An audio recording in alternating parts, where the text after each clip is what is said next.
वो नौजवानों की एक जमात थी जो तौहीद के लिए खड़ी थी, और उस तौहीद के लिए उन्होंने अपना आप सब कुछ जो है कुर्बान किया था, इसलिए अल्लाह ताला ने उनकी वहाँ पे तारीफ की है। तो हमें उस तौहीद का जो उनका किरदार था उसको लेना है। ये हमें नहीं सोचना है कि ये कब से आए थे, ये कितना देर चले थे, ये कहाँ तक चले थे, और फिर ये कितने लोग थे। ये सब चीज़ें हमें कुरेदने की कोई ज़रूरत नहीं है, बल्कि उनका जो किरदार था उसको हमें जो है अपनाने की ज़रूरत है। और तीसरी चीज़ जिससे अल्लाह रब्बुल जलाल जो है वो नाराज़ होता है, इज़ाअतल माल, माल को ज़ाया करना, खामखा के जो है इसराफ और ये जो है माल को जो है फजूल खर्ची के अंदर जो है वो लगा देना। और ये आज हम जानते हैं कि मुसलमानों के अंदर अगर खुशी और गमी का मौका होता है, जितना माल ये सर्फ करते हैं, अगर ये माल जो है ये इदारों के अंदर सर्फ करते, ये कॉलेजों के अंदर सर्फ करते, यूनिवर्सिटियों के अंदर सर्फ करते, रब्बे काबा की कसम हमारी अपनी यूनिवर्सिटियाँ होती, हमें अपने कॉलेज होते। आज भी इस हिंदुस्तान के अंदर आप देखेंगे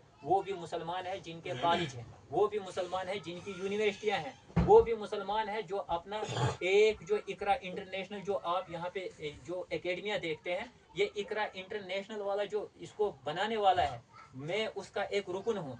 वो इकरा इंटरनेशनल वाला जो है वो अपना मकान पहले बेचता है, मकान को जब बेच दिया एक एकेडमी की बुनियाद डाली, और उसका नज़रिया ये था कि ये जो लोग हैं ये इस कुरान को नहीं पढ़ते, हदीस को नहीं पढ़ते, इसलिए मैं इंग्लिश एकेडमी ऐसी बनाऊं जिसमें मैं इनको कुरान का भी नज़रिया दूं, इस्लाम का भी नज़रिया दूं, ताकि ये कुरान भी पढ़े, हदीस भी पढ़े, और यह तालीम जो जदीद दौर की है ये भी पढ़े। और वो उसमें कामयाब हो गया, अपना मकान बेच कर जो है उसने एकेडमी बनाई, वो खुद किराए पर रहा।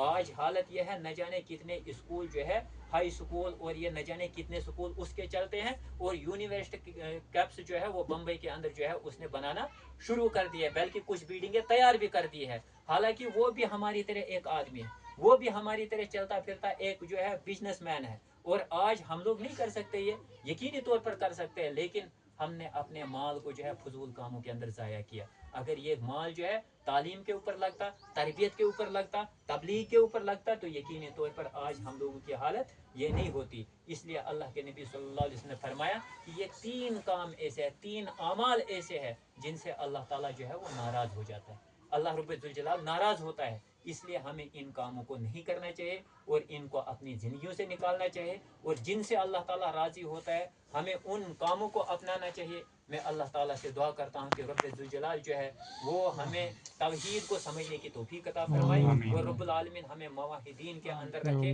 अल्लाह रब्बुल आलमीन जब क़यामत के दिन हम लोगों को उठाए, मवाहिदीन के अंदर जो है उठाए, रब्बुल जलाल जो है हमारी खताओं को माफ़ फरमाए। ये इलाहुल आलमीन जो बीमार है उनको शिफाए कामला अता फरमा। रब्बा जो इस दुनिया से गुजर गए हैं, इलाहुल आलमीन उनको मगफूर और मरहूम फरमा।